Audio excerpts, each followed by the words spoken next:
Passie Erasmus, interview 2. Passie, jy's 'n man wat passievol is oor gras en rugbyvelde.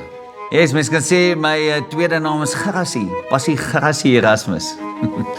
Ek's 'n landskapargitek van beroep, Magic. maar my ware roeping is om die Noordvaal rugbyspanne se rugbyvelde vir hulle te versorg.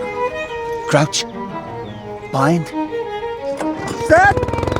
Dis 'n paal hier gehad in die grond in die grond daar. As dit kom by daai magic wat gebeur tussen daai 4 kalklyne, dan laat ek nie gras onder my voete groei nie.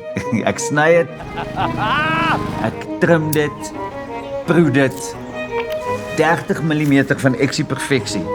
Ek gaan nêrens sonder my liniaal nie. As ek obsessief, verseker.